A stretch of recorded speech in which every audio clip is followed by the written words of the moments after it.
نحمده ونصلي على رسوله الكريم اما بعد اعوذ بالله من الشيطان الرجيم بسم الله الرحمن الرحيم خلق الانسان علمه البيان صدق الله العظيم وقال النبي صلى الله عليه وسلم ان من البيان لسحرا او كما قال عليه الصلاه والسلام۔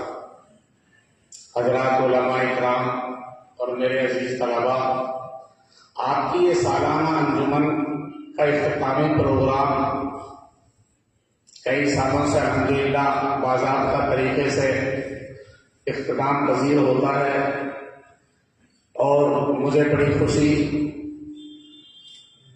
اپنے عملے پر، ان کی محنتوں پر اور اپنے عزیز طلباء کی محنتوں پر، گرچہ میں تو ایک ایسا ہی نااہل آدمی ہوں، لیکن اللہ جو چاہتا ہے وہی کرتا ہے۔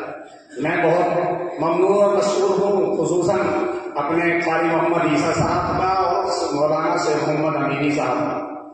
یہ وہ دو حضرات تھے جو ہمیشہ جب بھی میری ملاقات ہوتی، میں کہنے میں اجازت نہیں لگتا اس بات کو، یہ ہمیشہ میرے ساتھ میں خیر خواہی کی رائے دیتے مجھے، اور ایک بات کہتے ہیں، بھائی مفتی صاحب یہ مدرسہ پوری میوات کا ام المدارس ہے، بڑا مدرسے کے نام سے جانا جاتا ہے، یہاں تعلیمی تمام شعبے زندہ ہونے چاہیے۔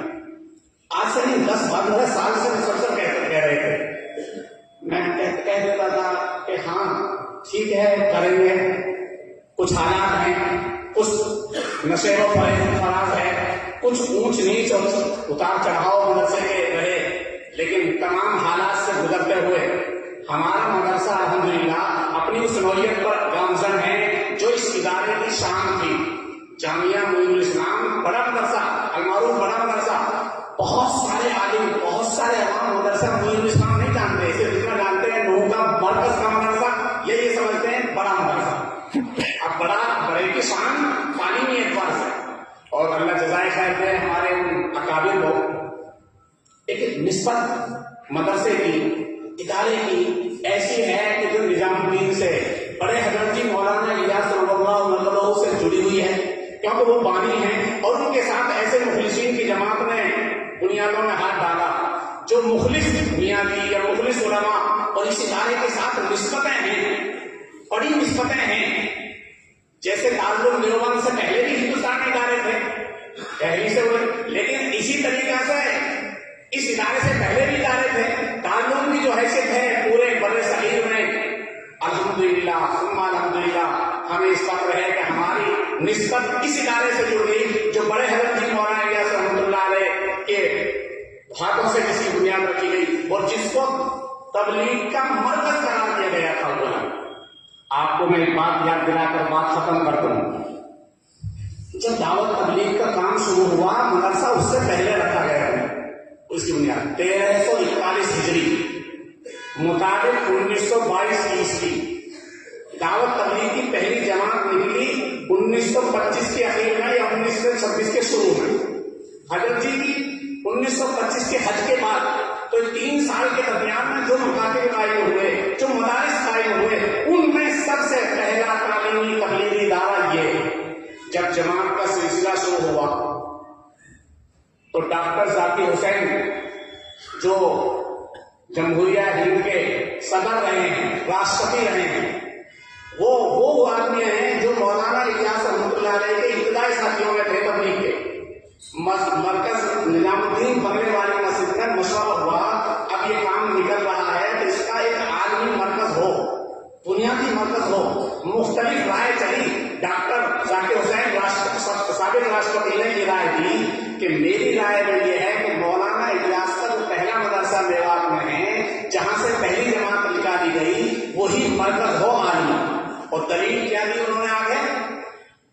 دنیا میں حالات ہیں، ملک میں حالات ادل بدل ہو رہے ہیں، اس وقت تو انگریز کی حکومت تھی، نہ معلوم کیا حالات ہے۔ میوات وہ خطہ ہے جس میں ہمیں امید ہے کہ انشاءاللہ امن و سلامتی کے ساتھ کام کی بنیادوں کی حفاظت ہوگی۔ آپ کو یاد رکھنا چاہیے، میوات وہ امن کا خطہ ہے۔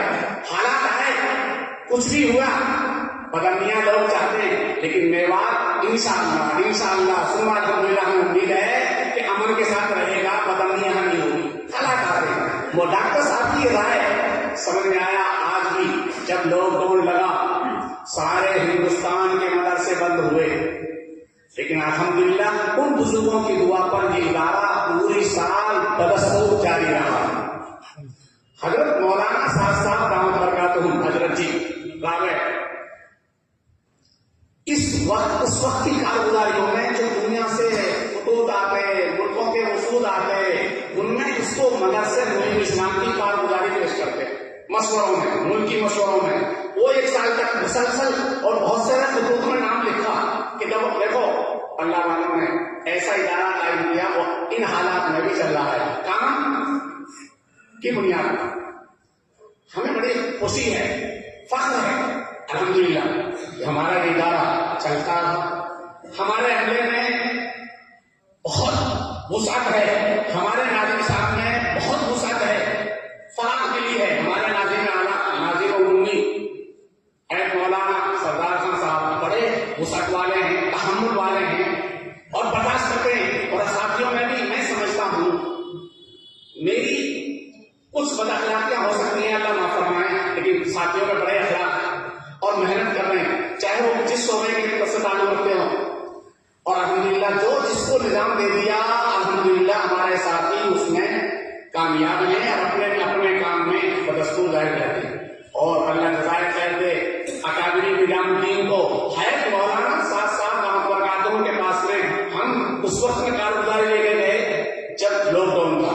اس کے بعد ہم نے شعبوں کی ہدایت طلب کی، دارالافلاح، تکمیل افلاح، تکمیل ادب کی اور شعبہ قراءت کی، سباشرہ کی ہدایت طلب کی۔ تو حیرت نے ایک جملہ کہا، آپ تعلیمی تمام شعبوں کو جتنی ضرورت ہے آپ کو اختیار ہے کہ آپ زندہ رہیں ان تمام شعبوں کو۔ حضرت نے ہم نے پھر دوبارہ ایک درخواست رکھی، اللہ مغفرت فرمائے، حضرت مولانا اسحاق صاحب اور حضرت مولانا محمد سعید صاحب ہمارے دو بڑے سرپرست تھے۔ ایک سال پہلے بڑے حضرت ہمارے گئے مولانا الیاس صاحب، پھر مولانا سعید صاحب چلے گئے اس سال۔ ان دونوں کی رائے ہوتی تھی، ہم سے برجستہ کہتے تھے، ان کی سرپرستی ہمیں بہت سارے کاموں میں حاصل تھی کہ بھائی تدریب المعلمین کا کورس بھی ہو۔ ہم نے سوچا کہ بغیر مرکز کی ہدایت کے ہم کیسے کریں، پھر ہم دوبارہ حضرت کے پاس میں گئے، حضرت کے سامنے رکھے کہ ہم تدریب المعلمین کا ایک شعبہ قائم کرنا چاہتے ہیں۔ اول حضرت اس بات کو لے نہ سکے، لیکن جب ہم نے اس کی نوعیت اور کیفیت سمجھائی کہنے لگے ہاں جو تعلیمی شعبے ہیں ان کو آپ کو پھر اختیار ہے، آپ کیجیے۔ یہی حضرت نے جب کہا تھا جب مدرسے کی تعمیر شروع کی، ہم نے اس مدرسے کی تعمیر 2006 میں بھی نقشہ بنوایا تھا۔ مرکز کا بڑا انجینئر احمد قاسوجی تھا، تبلیغ میں بھی تھا، وہاں کا انجینئر تھا۔ ہم اس کو لے کر آئے، اس کی وزٹ کرائی، اس کی ضیافت کی، اس نے پورا جائزہ لیا حضرت کی ہدایت سے۔ اس نے جا کر رپورٹ دی کہ جو نوعیت ہے مدرسے کی، اتنی تعمیر ہے، یہ پوشیدہ ہو چکی، یہ ابھی کچھ کام کر سکتی ہے۔ حضرت نے کہا سادگی کے ساتھ اب تک مدرسے کی تعمیر اور استعمال کی جا سکتی۔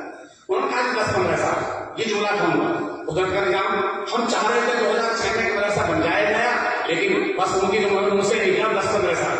حضرت نے کہا ابھی اور ایسے ہی سادگی میں۔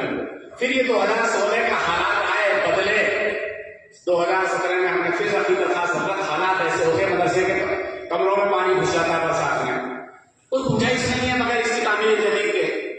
حضرت نے ہم نے نقشہ پیش کیا، ہدایت لی، پھر دوبارہ نقشہ، پھر یہ کہا تم ان کاموں کے ذمہ دار ہو، تم اس کام کو کرو۔ ان کی ہدایت سے الحمدللہ ثم الحمدللہ آپ نے تعمیر دیکھی۔